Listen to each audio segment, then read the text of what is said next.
A very good morning, students. So, this is the seventh session of the chapter 5 natural number and whole number. Okay, so let us begin. We will be seeing the last property for subtraction, and then we are moving on to our questions from the exercise. Okay, so the last property is the sixth property, and that is the existence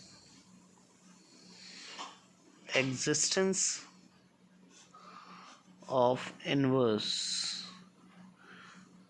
Clear? So since subtraction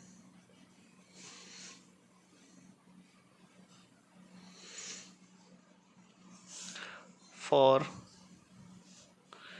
every non-zero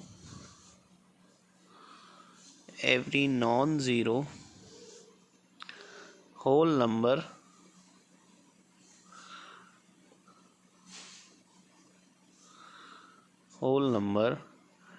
does not have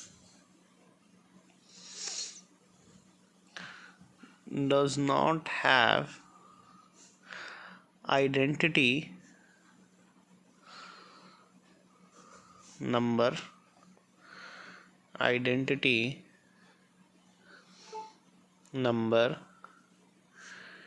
its inverse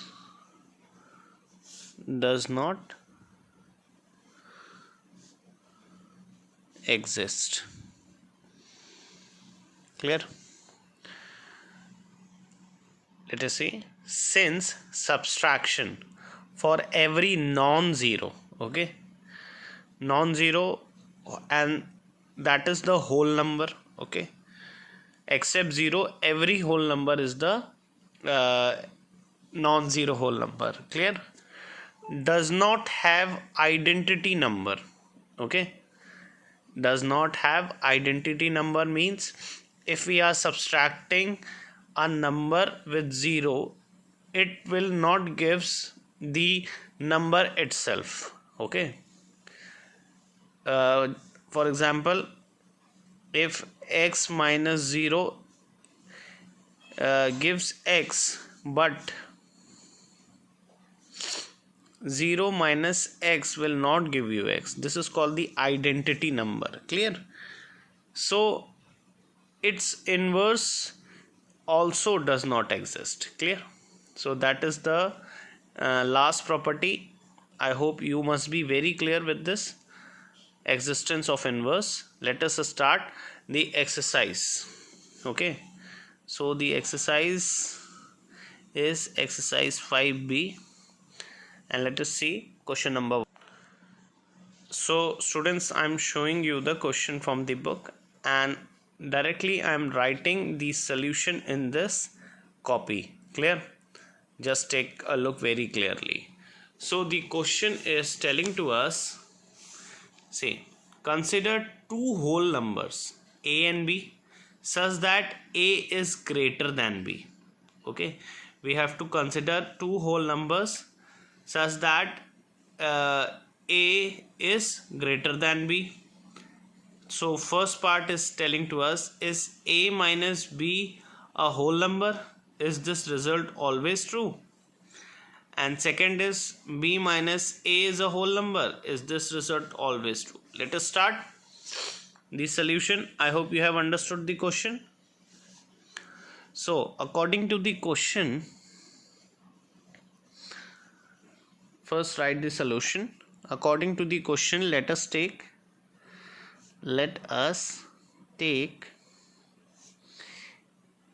a equals to 3 and b equals to 2, because a must be greater than b. Clear? Now the first part, take a look. First part, a minus b will be 3 minus 2, that will be equals to 1. So we can write that yes, a minus b is a whole number, clear, is a whole number, and the result will always remains true.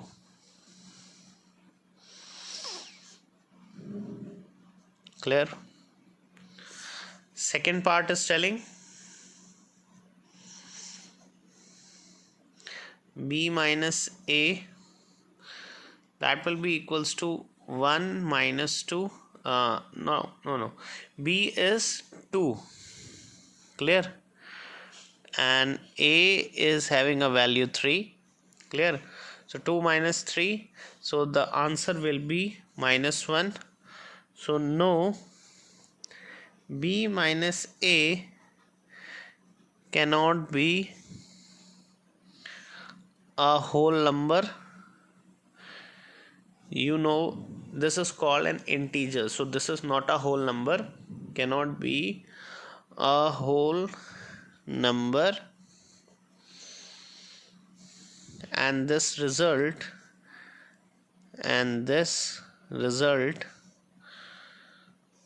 will always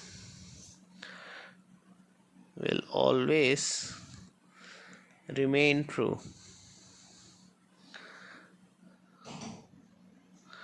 Clear? So I think you must be clear with question number 1 and its solution. Now let's see the next one. Now check question number 2. Okay, I'm telling you the first part only. Okay, the rest you will do it by your own. So 8 minus 0 is equals to, fill in the blanks. Fill in the blanks. Clear? And 0 minus 8 equals to given. So here 8 minus 0 is not equals to 0 minus 8. This shows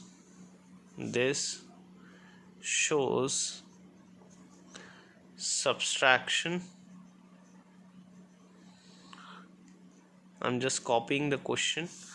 The subtraction of a whole number is not. Here you have to write the property. So 8 minus 0 is 8 and 0 minus 8 is minus 8. Okay, so we know that x minus y will not be equals to y minus x. So we all know this property is the commutative property. Clear? Commutative property. So I hope you have understood. Let's move on to our next question. Question number 3. Question number 3 is telling to us, write identity number if possible for subtraction,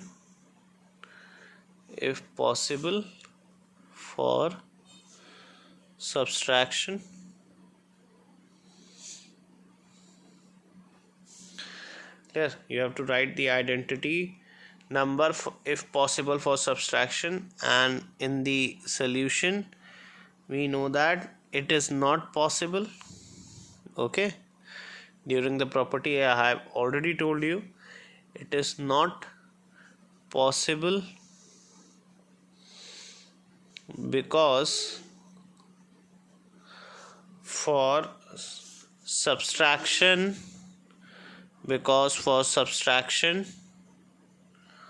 no identity number exists. no identity number exists. Clear? So I hope you have understood very well. Now we will see the last question of this exercise, and that is question 5. So students, just see question 5. Question 5 is also a kind of fill in the blanks type question. Question is given like this: 12 multiply 9 minus 6 within bracket, that is equals to okay, first I'm copying the question. So 12 multiply by 9 minus 12 multiply by 6, that is equals to, and equals to is 12 multiply by 9 minus 6 equals to 12 multiply by 9 minus 12 multiply by 6. Okay, is this type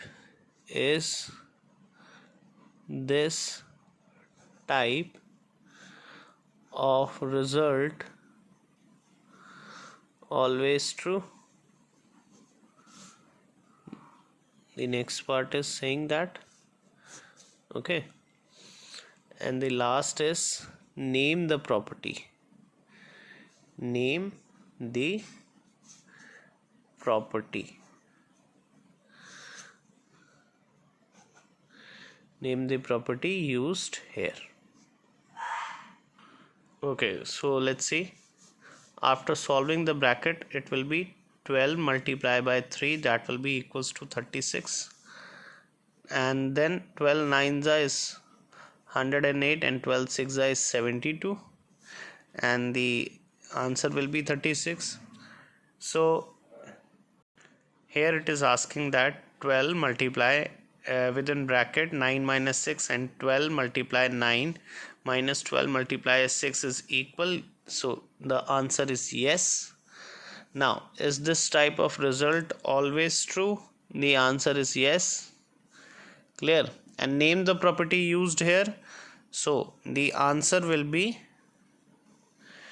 distributive property. I have told you. Okay, so this question is solved on the basis of distributive property. So we have finished exercise 5b. Okay, now we will be ending with this session. Now in the next session I will tell you some properties of multiplication, and hopefully we will see few questions based on it. So for today, thank you.